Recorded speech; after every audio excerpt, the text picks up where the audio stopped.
Hey, good day, guys, on another episode of our YouTube channel. Fire I don't like remember my humble self, or let me say my proud self. So I won't sound like every other person. I'm grateful for all the feedbacks on our last place. I will come out these glasses. I want the phone professor normal. But I don't know say I know sabi book. All these glasses, if you like say the scope don't cast.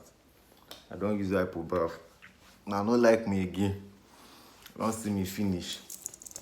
So, like I was saying, back to business. I'm really grateful for the feedbacks on my last video, on my last episode. It was really amazing. I learned a lot, I gained a lot, and even if I don't stress how much it means, it does mean a lot. And I'll be talking about the reaction from my last video, which I spoke about was the essence of human surviving.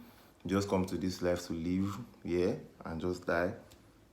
No matter how good you've done, just like I said in my last episode, that people that have even really done great, eventually it doesn't stop the fact that they still change, they still die, right? They just come and they just go. Is the stress really worth it? Coming to this life just to live, to also to get just money. Then when you have the money to live life, and then another stress to make sure the money doesn't go away, eventually to go 6 feet, like, is the stress really worth it? Like, what is the survivor for? Eternity is not assured, regardless of how you decide to regardless of the pattern you decide to live your life with. So I felt like, is this really worth it? And why should you even live long, when, because at the end of the day you're just living with the hope that tomorrow will be better. Then if it doesn't get better, then you just live a whole life of stress and hustle and bustles, and so that dying young might even be a shortcut from avoiding all those stress. Because if you peradventure you live long and you live a life not too pleasing for yourself, then you would have probably done more favor if you have died while you were younger, right? So these were the things I pointed out, and I spoke about human feelings, how what's it called? Human feelings generally is what dictates what is right or what is wrong. Something might feels right for me, it might feels wrong for you. Nothing's really wrong, nothing's really right. But everybody's opinion decides where it sits with him or her. Something might feel right to me, might feel wrong to you. Nothing is wrong, nothing is right. It's just my feelings, right? Then your feelings. Then somebody tackled me and said, which I actually thought about, and I felt like, okay, this is a point. And I told the person to, something is wrong. I feel like something is right, something is wrong, right? But to an extent, logistic answer. This one you go save. Logistics answer the questions, right? When you are being factual with some things, like, that is why there's a constitution guiding us, because we cannot afford to live in a life without rules, and where our feelings just, and of course most of them we get clouded over our feelings. Just very few people can be very professional or be strict with their feelings and be factual with it. So in a situation whereby our feelings must not cloud us, that's when the constitution comes to place. That's where rules and regulation guides us. You understand? But without that, I feel that everybody feels this is right. Even a killer feels there's a justified reason for doing that. And he assumes everybody should understand, like, I had to kill this person now. No. You understand? So if we are allowed to live life on what we feel is wrong or we feel is right, then it might not really answer a lot of questions. It might leave us in a societal disorder and a lot of unrest in the society, if you understand what I mean. You just have to play with my English, because English these days is English no be your mate. Okay, so with that, I responded to a friend that said, some things, it doesn't change the fact that some things are wrong or some things are right. To him, he has given me the right answer, but logistics gives an answer to these things, to a fact. When what's it called, more population feels this thing is right. And in my first or second episode, I spoke about, as far as what you decide to do as human does not inflict pains on your fellow man, then you are free to do whatever you really want to do. So then One of the feedback too from one of my viewer, a steady viewer, which I'm really grateful for, and just like a whole lot of you guys. He said, when I questioned the existence of human, he said, we are here already. Why not make it count? Okay. So if you find that you are living and you think that deep down, eventually I will die. But okay, you are here already. Why not make an impact? Okay, there's a purpose for coming to this life. It might be to impact others. It might be to help others live a better life. Okay, so while you are here, make it count. Your purpose in this life might to give a better life to people in your community. It might be to single somebody out that will be a major turnaround for his generation. That might be your purpose in this life. So once you find out that you are here, don't have a regret for your existence. Make it count. Impact others. This was this person's point, which I keyed into. Okay, I feel like, okay, now that I'm living, I should live and not exist. Existing is just coming to life and existing without impacting anything, just like waking and sleeping. But when you are living life, you are living a life of purpose. What are the ways you can accomplish this? You might double your hustle. If you are someone that just believes in your hustle, learn more, update yourself. Just like, okay, let me put, for example, BlackBerry. BlackBerry was making the most sales in the world before. Now, because they have not updated themselves, they decided not to upgrade and evolve with the world. Now the world has left them behind. So whatever you feel that your purpose is, you have to keep upgrading, because there's a lot of competition in whatever field you find yourself. Okay, so you have to keep doing you. You have to, then if it's you that you feel whatever you believe, the God you believe is the one that is going to drive your purpose. If that's what you feel, stick to your belief more, pray more, ask for direction, and go in this line.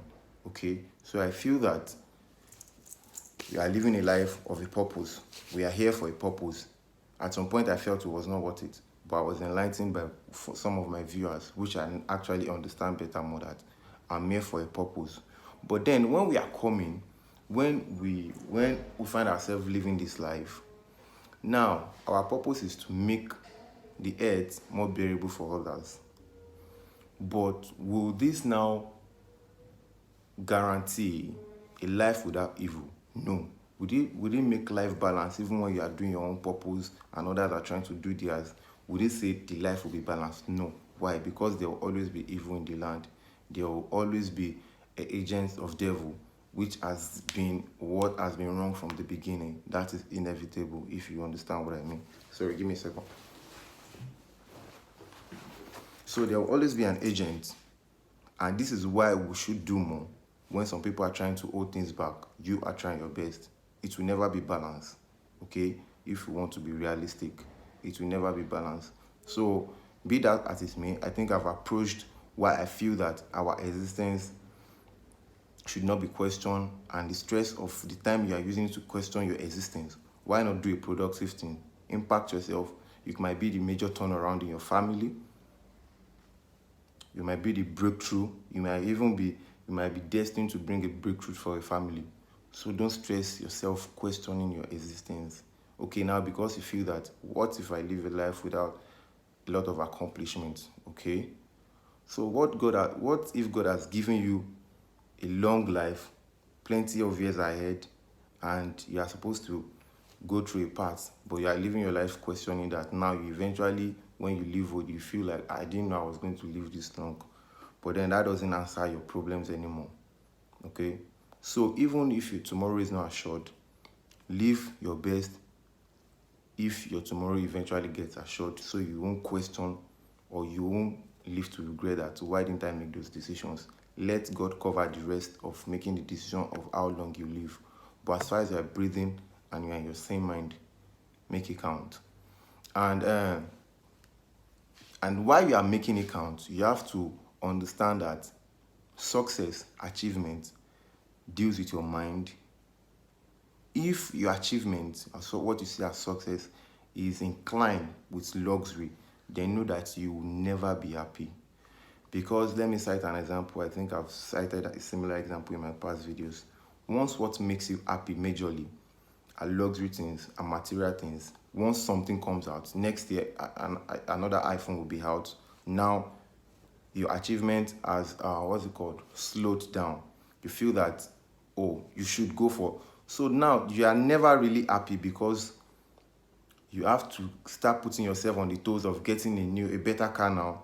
Once I've told you that once a car can serve a purpose of mobility for you, and only if you feel that in your scale of preference you need a better car and other issues have been addressed, you need a better phone, okay. But putting yourself on unnecessary tension and putting your success and happiness, inclining it with material things, would not guarantee a long happiness for you. Once you are living a life, you are serving it your purpose, you don't have to put yourself on pressure, and don't make sure your happiness is not inclined with luxury. Is good, good things are good, but don't put yourself on the tension of making sure that it is whenever I have this outfit. Now there was a time TM Lewin was reigning, man. So if you had the TM Lewin now, and now you cannot afford the Louis Vuitton, now you are not happy. Okay, now if you can afford the Louis Vuitton in the next 5 years, it's probably Alexander McQueen really doing the trends. Then don't make sure your orientation is not based on living a short-term happiness, depending your happiness on material things, on luxury things. Make sure what is giving you happiness is a life of purpose, impacting others, helping others. You might not even have much. It might just be to be there for people when they really needed somebody to talk to, and advice, or when you have, you can reach out. Even when you don't have money, some people, what they really do is they seek for sponsors to even provide probably food, used clothes, sort it from friends and all, give it to people. Some people are really struggling to survive. So let this, when you see people that are living in regrets, in sadness, you are able to put a smile to their face. That should give you an happiness. That should serve a purpose. That's a genuine happiness.